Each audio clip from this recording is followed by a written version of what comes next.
Ulises vende ropa en el tianguis junto a su padre Martín hasta que un amigo llega por él y por su hermano Borrego para ir al centro comercial de Santa Fe. Renata también se dirige al lugar con sus amigos, entre ellos Francisco, quien va manejando y le echa agua a quienes esperan el autobús. Todos se ríen, excepto Renata. En el centro comercial, la película cambia a blanco y negro. Borrego, quien tiene discapacidad intelectual, choca accidentalmente con una pareja. El hombre los desprecia por su forma de vestir y los llama nacos. Ulises se enciende, responde al insulto y casi se va a los golpes, pero sus amigos lo detienen. Después, Ulises le da un consejo a su hermano: nunca dejes que te hagan menos. Más tarde van a los juegos, donde también está Francisco con sus amigos. Francisco hace comentarios despectivos y hasta gestos como si Ulises y los suyos olieran mal. En los disparos láser, Genaro, amigo de Ulises, encara a Francisco. Ulises intenta calmar la bronca, pero cuando Francisco lo llama apestoso, Ulises lo amenaza diciéndole que si no estuvieran ahí, lo habría golpeado. Luego se lleva a sus amigos. De camino, Genaro y Ulises le lanzan piropos a unas chicas, lo que molesta a la China, una amiga a la que le gusta a Ulises. En otra tienda, Renata está con su hermana Mariana y su amiga Paulina. Le preguntan por qué no ha tenido intimidad con Francisco si todas se mueren por él. Renata responde que ella no y que quiere que su primera vez sea por amor. Ulises pasa por esa tienda, cruza miradas con Renata y ella le sonríe. Ulises queda fascinado y comienza a seguirla desde lejos, mientras Renata, divertida, le comenta a sus amigas que alguien las viene siguiendo. Cuando voltean, se ríen al notar el aspecto de Ulises. Paulina se burla diciendo que Renata ya ligó a un aborigen y Mariana añade que debería ligárselo para que les cargue las bolsas. Renata, en cambio, comenta que le parece guapo. Paulina apuesta a que no se atreve a darle un beso. Renata acepta la apuesta por 1,000 pesos. Se acerca a Ulises, lo mira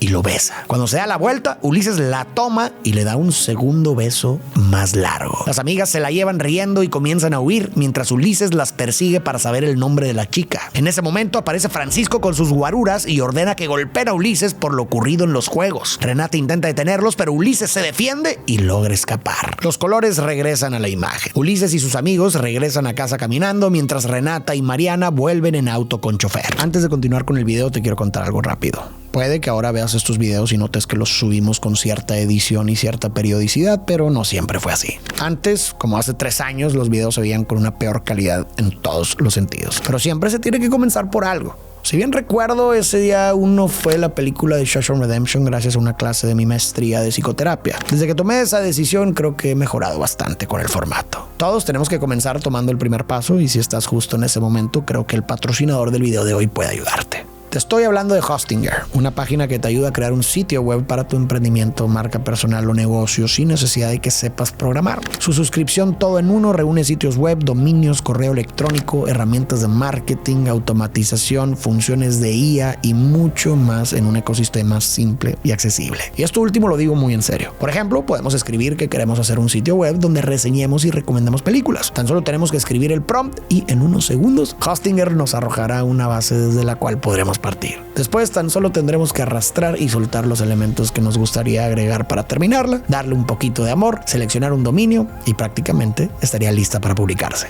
Hostinger reúne todo lo que necesitas para crear, hacer crecer y escalar tu presencia online sin necesidad de múltiples herramientas ni configuraciones complejas. Además, mis amigos de Hostinger me dieron un cupón de descuento para todos aquellos que deciden crear un sitio web. Solo tienes que hacer clic en el enlace en la descripción. Y así esa herramienta podría ayudar a convertirse algún día en el día 1.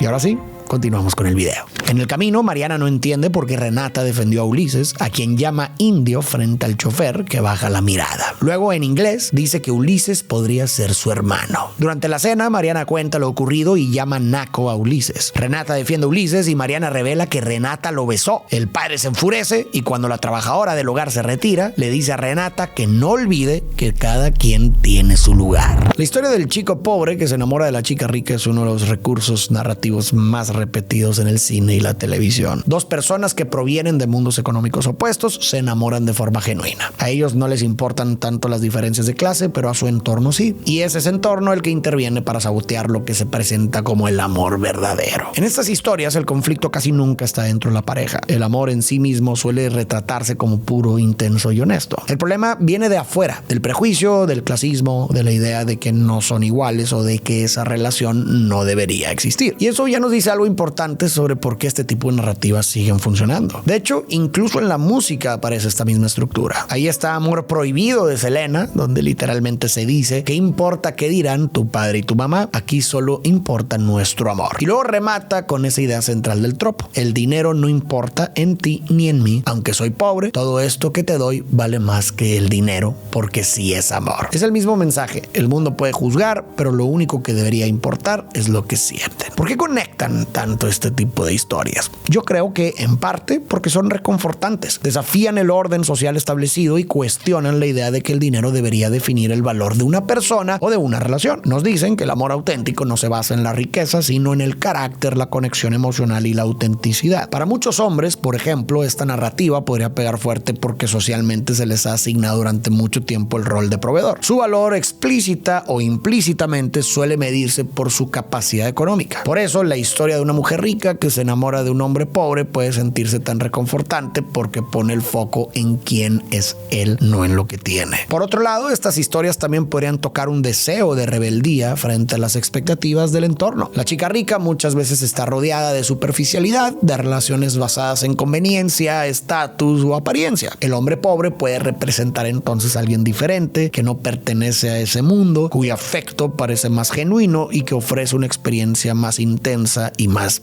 real. Y más allá del tema del dinero o del escapismo, creo que estas historias podrían atraer porque mucha gente se identifica con el escenario, con la idea de amar a alguien cuando todo el alrededor se opone, con esa fantasía de que el amor puede triunfar a pesar de todo. Regresando a la historia, esa noche, mientras hace la tarea, Renata no puede dejar de pensar en Ulises y decide cambiar su exposición. En lugar de no por, hablará sobre la desigualdad. Ulises tampoco deja de pensar en ella y le hace un retrato. En su escuela de monjas, Renata expone un círculo dividido entre ricos y pobres y afirma que por eso el mundo se está desbaratando. Cuando le preguntan qué tiene que ver eso con la no por, ella cuestiona qué es más inmoral: un mundo tan desigual o unos jóvenes dándose placer viendo revistas. Renata continúa su relación con Francisco y comienza a considerar tener su primera vez con él. Por su parte, Ulises pasa la noche con sus amigos patinando y rayando y termina teniendo intimidad con la china. Genaro visita a Ulises en el tianguis y se ponen a leer historietas. Ulises una de Sinacross y Genaro una de Frior. Genaro le pide que se la regale, pero Ulises le dice que es edición especial. En ese momento llegan unos tipos sospechosos para llevarse a Genaro y Ulises le advierte que tenga cuidado. Pasan los días y Ulises vuelve varias veces al centro comercial, donde todo regresa a blanco y negro, con la esperanza de ver a Renata, hasta que por fin la descubre detrás de un aparador, acompañada de su mamá y su hermana. Renata también lo nota y sale a buscarlo. Se reencuentran en una tienda de discos donde hablan por primera vez. Ulises le pregunta por qué lo besó. Renata dice que fue un juego, pero Ulises le confiesa que desde ese día no ha dejado de pensar en ella. Ella le dice que no quería lastimarlo. Llega la mamá de Renata y antes de que se vaya, Ulises la besa. Renata se lo concede y luego le escribe su número en un papel. Después, en un partido de básquetbol, un rival se mete con Borrego llamándolo retrasado y Ulises, enfurecido, se va a los golpes. Más tarde, Ulises llama a Renata a través de una estación de radio y le dedica Sabor a Chocolate de Elefante, quedando de verla al día siguiente en el centro comercial de Santa Fe. Por la noche, Ulises sale a rayar con sus amigos y pinta el mundo de Efedra, donde todos los hombres son iguales. Mientras pinta, rechaza a la china, que se va enojada. Al día siguiente, Ulises y Renata se ven en Santa Fe, otra vez en blanco y negro. Mariana desaprueba la relación, pero Renata se va con Ulises mientras Paulina acompaña a Genaro por un refresco. Ulises lleva a Renata a ver su pintura. Ella queda impresionada. Él le dice que sueña con entrar a una escuela de arte, pero que por ahora no puede porque trabaja todo el día en el puesto. Ulises le explica a Renata el significado de la pintura. Frior, el protagonista, es el señor de Efedra y el villano es Turok, quien busca dividir Efedra para destruirlo, manteniendo atrapada a Miria en una esfera. Renata comenta que los cómics son para niños, pero Ulises responde que de ellos también se aprende, incluso a imaginar otros mundos como el de Frior, donde todos los hombres son iguales. Luego Ulises le regala el retrato que había hecho de ella el primer día que la vio. Se besan nuevamente y en el momento la camisa de Ulises se mancha de pintura. De regreso al centro comercial, él dice: de vuelta a tu planeta, y la imagen vuelve a blanco y negro. Con los tonos en blanco y negro del centro comercial, me parece que la película está tratando de decirnos algo. Me llama la atención el contraste entre ese blanco y negro y lo colorido de los cómics de Ulises. Si en sus cómics imagina un mundo donde todos los hombres son iguales, entonces el contraste parece apuntar a lo contrario, que el centro comercial representa un mundo dividido entre ricos y pobres. Y además no deja de ser significativo que sean justamente dos colores tan simbólicos, blanco y negro, muchas veces asociados a la riqueza y a la pobreza. Y por eso creo que la elección de ese lugar fue a propósito, porque es un espacio que constantemente les recuerda a los personajes que vienen de mundos diferentes. El centro comercial es un templo del consumo. Todo ahí está diseñado para exhibir lo que puedes comprar, recordarte lo que no puedes y asociar el valor de una persona con su poder adquisitivo. Para Renata y su grupo, el lugar es cotidiano, no representa esfuerzo ni tensión, se sienten en casa, mientras que para Ulises es un espacio aspiracional, pero hostil. Se siente como si no perteneciera ahí. Está rodeado de cosas que no pueden pagar y de miradas que lo juzgan solo por su apariencia. Renata decide llevarlo a una tienda para regalarle una camisa. Al despedirse, Ulises la acompaña hasta la salida, donde la esperan el chofer y Mariana. Justo cuando van a besarse, Mariana la apura para regresar a casa. En el camino, el chofer le dice a Renata que ese chico no le conviene. Mariana, en inglés, comenta que incluso el chofer es más agradable que Ulises. En el camión, Ulises le regala a Genaro la historieta de Frior que tanto le había pedido. Desde entonces, Ulises y Renata comienzan a pasar más tiempo juntos y poco a poco se enamoran. Mariana intenta disuadir a Renata y le pide que se imagine a sus futuros hijos, pero Renata no le hace caso y le advierte que si la delata con sus padres, revelará sus problemas de alcohol. Más tarde, Renata y sus amigos van a la montaña. Francisco la besa e intenta llevarla a la intimidad, pero Renata se aleja. Francisco le pregunta a Mariana por qué su hermana está tan rara, y ella le responde que mejor se lo pregunte a Renata, pues está celosa, ya que Francisco también salía con ella. Él intenta calmarla diciéndole que después estarán juntos y le da un beso en la mejilla. Luego el grupo lanza un globo de Cantoya, pero Francisco saca una pistola y le dispara, haciéndolo caer y enojando a todos. De regreso, Francisco le pregunta a Renata qué le pasa, pero Mariana revela que Renata está saliendo con Ulises y se baja del auto. Francisco se enfurece y Renata le dice que ya no quiere estar con él. Al día siguiente, Ulises lleva a Renata a la prestigiosa escuela de arte a la que sueña entrar. Terminan el recorrido besándose en el patio. En otra ocasión, Renata le regala un cuaderno de dibujo y le dice que quiere que nunca deje de dibujar. Ulises la lleva a su casa y le enseña sus dibujos, incluyendo uno de Frior rescatando a Miria de Turok para continuar con la unificación de la raza humana. Renata entiende que ella es Miria. Se besan, pero llega la mamá de Ulises y él le presenta a Renata. Más tarde, Paulina festeja su cumpleaños en un antro. Aunque Ulises y Genaro iban invitados, los guardias no los dejan entrar porque creen que los boletos son falsos. Ulises se enoja y les dice que por estar ahí no son mejores, pero Paulina los reconoce y los hace pasar. Renata se alegra al ver a Ulises y bailan hasta que Francisco los ve y lo provoca pidiéndole que se largue. Ulises se defiende sin querer que la cosa escale, pero Genaro saca una navaja. Ulises le pide que la guarde y justo entonces Francisco lo empuja por la espalda y estalla la pelea. Al final los separan y el papá de Renata expulsa a Ulises y a Genaro. A la mañana siguiente, el padre le reclama a Renata por juntarse con ellos. Ella pregunta si es por pobres o por nacos y su madre responde: es que no somos iguales, mientras la trabajadora del hogar le sirve café. Hay varios temas que la película desarrolla en paralelo a la historia del chico pobre que se enamora de la chica rica, y uno de los más importantes es el clasismo, profundamente arraigado en México y en gran parte de Latinoamérica. El clasismo, en pocas palabras, es la idea, a veces abierta y a veces disfrazada, de que las clases altas son superiores a las clases bajas. Y en México suele estar fuertemente entrelazado con el racismo, porque históricamente la riqueza se asocia más con piel clara, mientras que la pobreza se asocia más con personas indígenas o afrodescendientes. El clasismo se manifiesta en prejuicios, trato diferenciado y exclusión hacia personas de bajos recursos. Y a menudo se mezcla con otras señales sociales como el que mencionamos antes, el color de piel,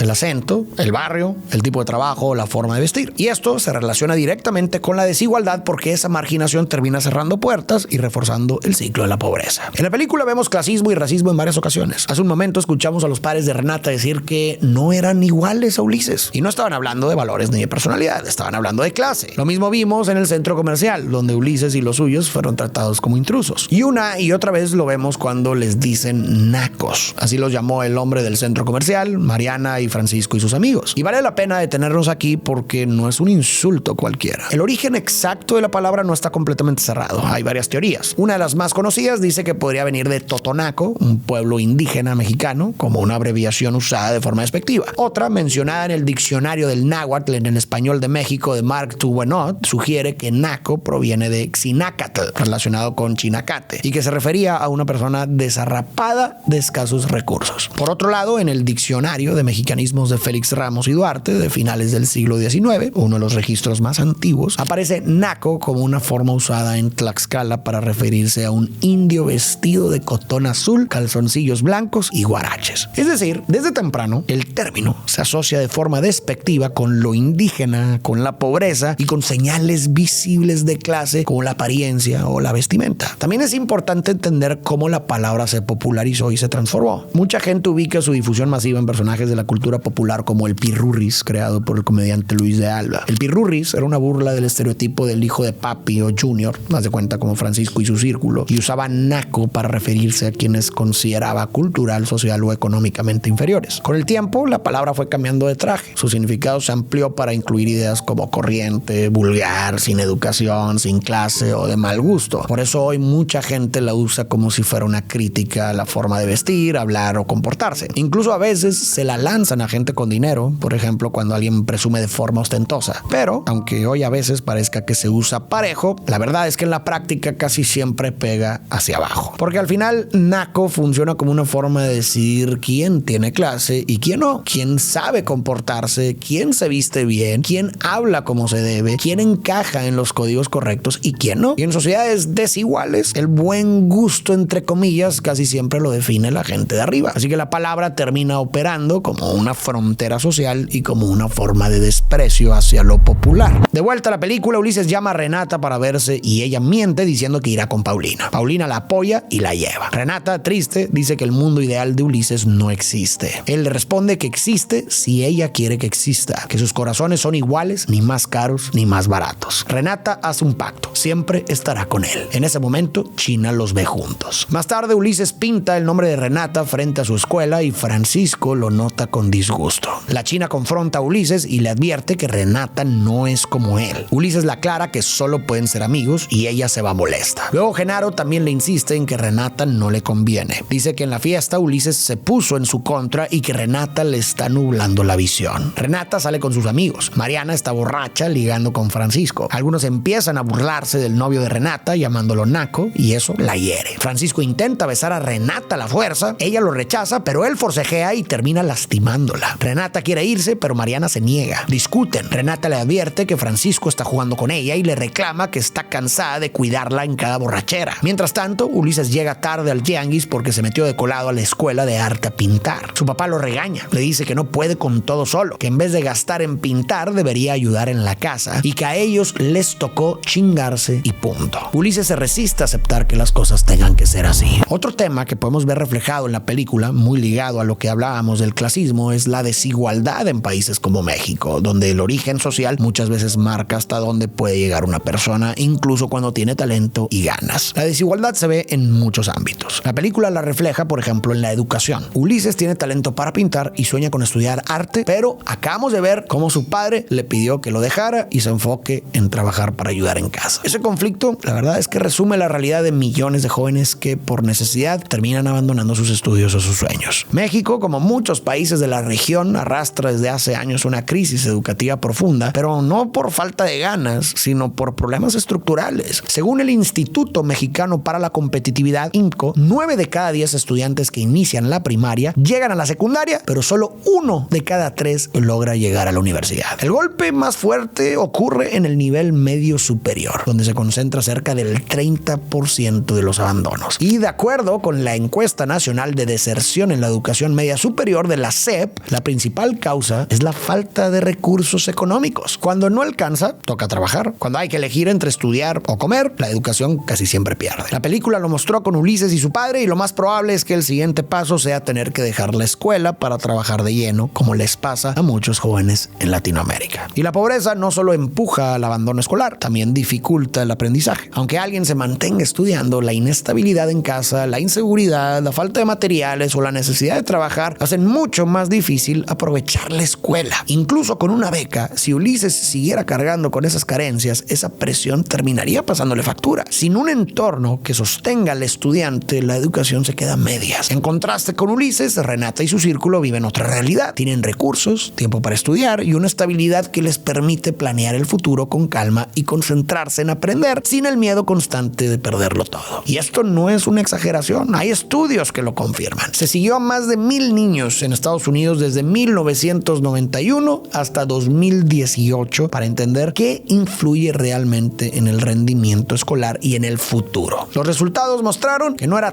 tan importante si el niño asistía asistía a una escuela pública o privada. Lo que marcaba la diferencia era la estabilidad económica del hogar. No es que la buena educación produzca riqueza automáticamente, sino que la estabilidad permite aprovecharla. La pobreza, en cambio, te mete en una mentalidad de urgencia. Cuando vives con carencias, el presente manda y planear a largo plazo se vuelve un lujo. Así se entiende el círculo. La pobreza frena el desarrollo personal y profesional, lo que limita oportunidades y termina perpetuando la desigualdad. Ulises quiere romper ese ciclo. Se nota que busca algo diferente y ojalá lo logre, aunque lo más probable estadísticamente es que la necesidad lo empuje a dejar ese sueño para ayudar a su familia y repetir el camino de su padre. A nivel individual, no queda más que esforzarse y creer que se puede aspirar a algo diferente. Pero como sociedad, no podemos conformarnos con casos de éxito excepcionales. Hay que hacer que sea la norma y para eso hay que arreglar el sistema. No basta con que la escuela sea gratuita ni con decir échale ganas. Si no se atienden las condiciones de afuera, pobreza, desigualdad, inseguridad y falta de apoyos reales, la educación se queda a medias. Se necesita infraestructura real que sostenga a los estudiantes. Sin un entorno que permita que estudiar sea realmente la prioridad, la educación termina siendo un privilegio disfrazado de derecho. Y al final, los más vulnerables se quedan atrapados en la misma lucha de siempre. Y no por falta de capacidad, sino por necesidad. Afuera los problemas los rodean, pero cuando Ulises y Renata están juntos, el mundo desaparece. Ulises hasta falta clases para verla y luego se cruzan con los amigos de él. La China provoca a Renata. Renata se defiende y Ulises la respalda, lo que molesta a sus amigos. Cuando Ulises deja a Renata en su escuela, Francisco ya lo está esperando. Sus guardias lo atrapan y Francisco lo golpea brutalmente. Renata intenta detenerlo, pero Mariana y Paulina se la llevan a la fuerza. La madre de Ulises cura sus heridas y le dice que Renata no es para él, que uno debe saber con quién sí y con quién no. Ulises llora, dice que la quiere, pero su madre responde que eso no basta y le pide olvidarla. Al día siguiente, Genaro reúne a varios hombres y afuera de la escuela golpean a Francisco y a sus amigos. Los dejan muy mal y uno de ellos pierde un ojo. Todos miran a Renata con recelo y la culpan. Ella no quería que pasara, pero Paulina le advierte que si no hace algo, todo se va a poner peor. Ulises intenta contactar a Renata, pero no puede. Luego enfrenta a Genaro por haberse metido. Le dice que el culpable fue Francisco, no los demás. Genaro se enoja, le devuelve la historieta que Ulises le regaló y dice que todo eso son tonterías. Por otro lado, el padre de Renata decide mandarla a Canadá en 2 días. Renata, furiosa, revela el problema de alcohol de Mariana. Ulises, desesperado, va a buscarla a su casa, pero el papá llama a la policía para que se lo lleven. Esto destroza a ambos. Ulises, devastado, destruye su mural de Frior mientras la China y sus amigos lo consuelan. Otra cosa que también me llamó mucho la atención y que también se ve mucho en la vida real es cómo las ideas clasistas y esa sensación de superioridad e inferioridad se interiorizan y se normalizan en ambos grupos. En la película lo vimos cuando Mariana habló con desprecio del chofer y él solo bajó la mirada y se quedó callado como si aceptara ese trato como normal. Pasó algo parecido con la trabajadora del hogar que escuchó muchas de esas conversaciones sin intervenir, como si ya supiera cuál es su lugar, entre comillas. Y en la familia de Renata y Mariana la diferencia de clase está completamente naturalizada. Se asumen distintos y superiores. Y todo esto se aprende desde muy temprano. Si creces viendo que quienes suelen servir tienden a verse de cierta forma y quienes suelen mandar tienden a verse de otra, si observas que quienes mandan hablan con desdén y que quienes sirven responden con silencio, sumisión o resignación, terminas interiorizando sin darte cuenta la idea de que así funciona el mundo. Y dependiendo del grupo al que pertenezcas, interiorizas una sensación de superioridad o de inferioridad. Y a esto también se le suma otra cosa fundamental: las consecuencias, o más bien la falta de ellas. Cuando alguien con dinero puede tratar con desprecio a otra persona sin que pase nada, esa conducta se refuerza. Aprenden que pueden hacerlo porque están protegidos por su posición. Mientras tanto, quienes están abajo saben que responder, reclamar o confrontar casi siempre sale más caro, que resistirse puede traer problemas, castigos o violencia. Y así es como la dinámica se sostiene sola. Me acuerdo una vez que fui a casa de alguien y la señora trataba horrible a las trabajadoras de su casa, sabiendo que desde su posición de poder podía hacerlo sin consecuencias. Y ellas, ya fuera por miedo o porque así les ha tocado sobrevivir, no respondían ni se defendían, solo lo aguantaban. Y de hecho, por eso mismo, muchas personas que por dentro se sienten pequeñas, insignificantes o vacías, terminan desahogando esos complejos, ejerciendo poder sobre quienes saben que no les van a a contestar. Humillar, controlar o despreciar se vuelve una forma torpe de sentirse superiores, de afirmarse frente a otros. Y lo hacen precisamente porque saben que no habrá consecuencias reales. Y todo esto se va encadenando: superioridad aprendida, sumisión aprendida, impunidad de un lado y miedo del otro, y así la estructura se reproduce sola. Por eso, dentro de un mundo tan marcado por estas dinámicas, resulta refrescante ver a personajes que las cuestionan. Renata no sigue la corriente de su círculo, mira a Ulises como igual, y Ulises por su parte tampoco acepta la sumisión. Cada vez que alguien intenta hacerlo sentir menos, responde. Renata le pide a la trabajadora de la casa que entregue una nota a Ulises. Más tarde, Mariana le pide disculpas a Renata, reconoce que tiene un problema y confiesa su miedo a empeorar si su hermana se va a Canadá. Las dos se reconcilian. Ulises recibe la carta de Renata donde ella le dice que lo extraña, que sus padres están muy enojados, que la enviarán a Canadá y que necesita verlo esa misma noche. Esa noche, Ulises logra entrar por el balcón y tras tanto tiempo separados, se reencuentran en un beso intenso y tienen relaciones íntimas. Deciden no separarse nunca más y planean escapar al mar antes que Renata sea enviada a Canadá, sin saber que Mariana escucha la conversación. Ulises recoge sus cosas y algo de dinero. Renata hace lo mismo. Paulina vuelve a ayudarla acompañándola a la estación de autobuses, mientras Genaro acompaña a Ulises, quien se disculpa con él por la discusión anterior. Cuando Ulises y Renata están a punto de irse, aparecen Mariana y Francisco. Mariana le suplica a su hermana que regrese a casa, pero Francisco saca un arma y le ordena a Ulises no moverse. Ulises lo desafía y se dirige hacia él, y Francisco, nervioso, dispara, pero le da a Renata. Ulises corre hacia ella y la sostiene en sus brazos. Renata, muriendo lentamente, le dice que lo ama antes de dejar de respirar. A diferencia de muchas historias románticas donde el amor lo vence todo, en esta película el amor no bastó.